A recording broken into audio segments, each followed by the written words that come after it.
Every NBA legend seems to have their own personal Larry Bird story, and what's wild is that they all sound like exaggerated Larry myths. Bird was the coldest talker ever, man. And he bagged it up because he was so cold. You know what I'm saying? Until you realize every single one of them actually happened. Larry Bird wasn't just an all-time great, he was the coldest trash talker the league had ever seen. And the thing that made it sting even more was the fact that he could back up every single word with his game. Shawn Kemp learned it the hard way when Bird casually dropped 50 points on him in just 3 quarters. Even players who knew Bird's history and skill set didn't fully understand how ruthless he was until they were on the court with him. He wasn't just another superstar. He was a different breed entirely. His trash talk wasn't just for show. It was a weapon, and his game made sure there was never any doubt he could deliver. But what makes Bird's legend even more fascinating are the very first words NBA greats ever heard from him, and his ice-cold responses that left them completely stunned. These aren't just funny stories, they'll completely change the way you see Larry legend forever. Robert Parrish spent over a decade playing alongside Larry Bird with the Boston Celtics. And if there's one thing he consistently said about Bird, it's that he was the perfect teammate. When Parrish joined the Celtics in 1980, he'd already heard about Bird's incredible skill set, but nothing could prepare him for what it was actually like to share the floor with him. Parrish would later compare Bird to once-in-a-lifetime players, like Magic Johnson and Kareem Abdul-Jabbar, true franchise-changing talents. He also admitted that Bird was the most confident, even cockiest player he had ever met. But it wasn't just empty boasting. Bird backed it up night after night. What stood out most to Parrish was that Bird didn't just talk trash to opponents. He also went at his own teammates during practice. He could be scorching hot or ice cold, but the one constant was that the talking never stopped. The difference was that, with teammates, Bird's trash talk wasn't meant to tear them down. If a teammate was having a bad night, he wouldn't berate them. He'd simply tell them to try to pick it up if they could, always keeping it encouraging. That competitive fire rubbed off on Parrish, and together they built one of the greatest frontcourt duos in NBA history. But no matter how many championships they won, Bird never stopped talking, and Parrish never stopped listening. While Bird and Parrish formed a legendary bond, his career was also defined by an intense rivalry with Magic Johnson. If there was anyone outside of Boston who knew Bird as well as anyone, it was Magic. Their rivalry began in college and became the signature showdown of the 1980s. But before they were NBA icons, they were just two young stars meeting for the first time at a college basketball tournament in Kentucky. They started the game on the bench, but once they got in, they lit the place up.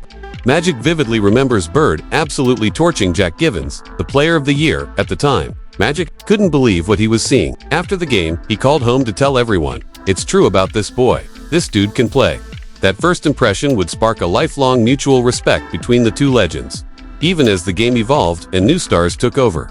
Bird's genius was never lost on players like LeBron James, who recognized him as one of the greatest ever. LeBron was just a baby when Bird was in his prime, but he grew up studying the legends. In 2017, he tweeted about one game in particular, Bird's 1985 performance against the Atlanta Hawks, where he scored 60 points. LeBron told fans to watch the Hawks bench from the 130 mark onward, pointing out how Bird was so good that even his opponents were cheering for him.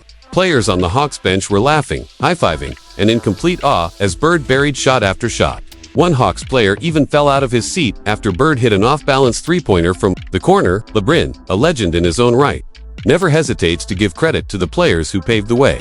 And with Bird, the respect runs deep. Then there's Gary Payton, one of the greatest trash talkers and defenders in NBA history, who still admits Bird was in a league of his own. Payton remembers his first time playing against Bird vividly.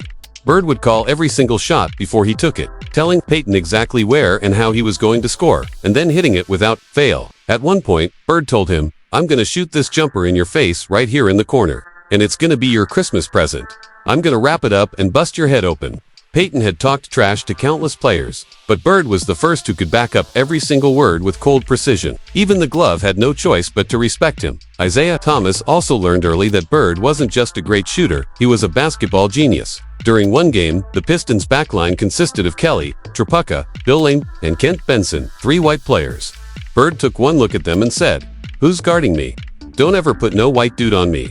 That's straight disrespect. Thomas still calls it one of the most disrespectful and funniest lines he's ever heard on a court. Years later, when asked about Bird, Thomas said, "In a battle of legends, Larry would be the last one standing."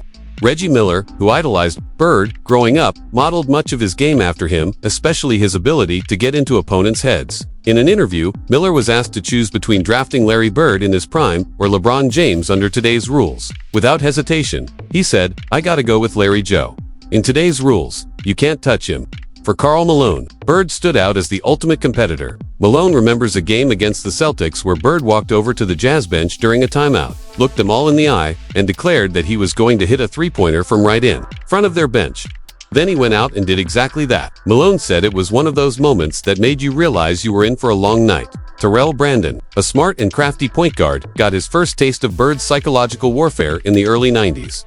Bird asked him, "Who's guarding me?" When Brandon answered Craig Elo, Bird shot back, "Why you got that white boy on me?"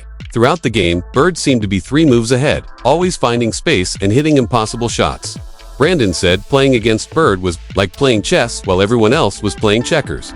Byron Scott of the Showtime Lakers also got a first-hand lesson in Bird's ability to humiliate opponents. In one game, with the final play coming up, Bird told James Worthy exactly what he was going to do. "I'm going to go right to that corner. They're going to set a screen for me. I'm going to curl over, catch it, and hit the shot to tie, or win the game." He called the play before it happened, then went out and did it exactly as he said.